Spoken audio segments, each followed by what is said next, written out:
ধন্যবাদ মাননীয় স্পিকার।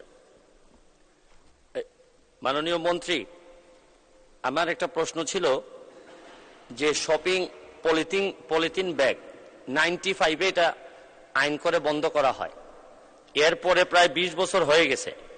এখন গত সপ্তাহে আমি একটা নদী খনন করতে গিয়ে দেখলাম যে প্রায় কয়েক হাজার মন শুধু পলিথিনই হবে।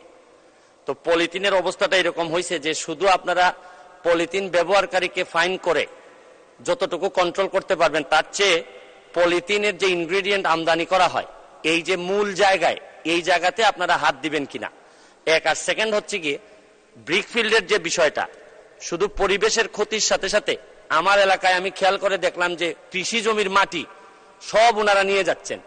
কিছুদিন হয়তো নির্বাহী ম্যাজিস্ট্রেট পাঠানো হয়, কিন্তু এটা এমন জায়গায় চলে গেছে যে স্থানীয় প্রশাসন এটা কন্ট্রোল করতে পারতেছে না। আর একটা হচ্ছে কি আপনাদের পরিবেশ বিভাগের যে ছাড়পত্র, আমার বিবেচনায় আমি আমার এলাকাতে খেয়াল করে দেখি যে এই ছাড়পত্র পাওয়া সবচেয়ে সহজ হিসাবে বিবেচিত হয়, কারণ কোনোভাবে ম্যানেজ করে এই ছাড়পত্রগুলো নেওয়া যায়। এই ব্যাপারে আপনারা ব্যবস্থা গ্রহণ বা শক্তিশালী অবস্থানে যাবেন কিনা? ধন্যবাদ। ধন্যবাদ মাননীয় সদস্য। মাননীয় মন্ত্রী। মাননীয় স্পিকার, আমাদের মাননীয় সংসদ সদস্য একজন ব্যারিস্টারও, উনি একটি প্রশ্নের সুযোগে 3টি প্রশ্ন করেছেন। সুতরাং আমি খুব দ্রুত সেই 3টি প্রশ্নের জবাব দিব।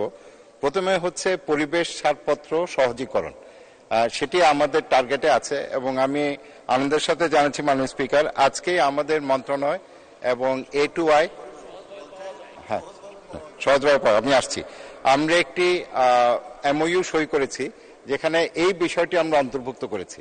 আমাদের 4টি শ্রেণী আছে, সবুজ, হলুদ, কমলা এবং লাল। এবং সবুজের যে ছাড়পত্রটা আছে সেটাকে আমরা আরো কিভাবে সহজে একটা সেলফ অ্যাসেসমেন্টের মাধ্যমে করা যায় কিনা। আমি জানি এখানে অনেক অভিযোগ আছে, দীর্ঘসূত্রিতার একটা অভিযোগ আছে এবং হয়রানির অভিযোগ আছে, এই বিষয়টি আমরা দেখছি। যেহেতু আপনি ইট ভাটার যে কথাটি বললেন, আগের এক প্রশ্নের জবাবে আমি বলেছি, সুনির্দিষ্টভাবে আপনাকে আবারও তথ্যটা দিচ্ছি। বাংলাদেশে প্রতি বছর 13 কোটি মেট্রিক টন কৃষি মাটি আমরা ব্যবহার করছি এই ইট ভাটার জন্য, এবং সেটার খাদ্য নিরাপত্তার উপর একটা প্রভাব আছে। তবে সেই সমাধানটা আমরা যেটা দিচ্ছি, আমরা এখন ব্লকের দিকে চলে যাওয়ার চেষ্টা করছি।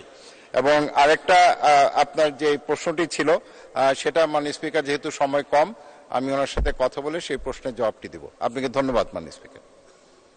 ধন্যবাদ মাননীয় মন্ত্রী। মাননীয় সদস্য HM বদিউজ্জামান, বাগেরহাট 4, সম্পূরক প্রশ্ন করুন। মাননীয় স্পিকার, আপনাকে ধন্যবাদ। আমি মাননীয় মন্ত্রী মহোদয়ের কাছে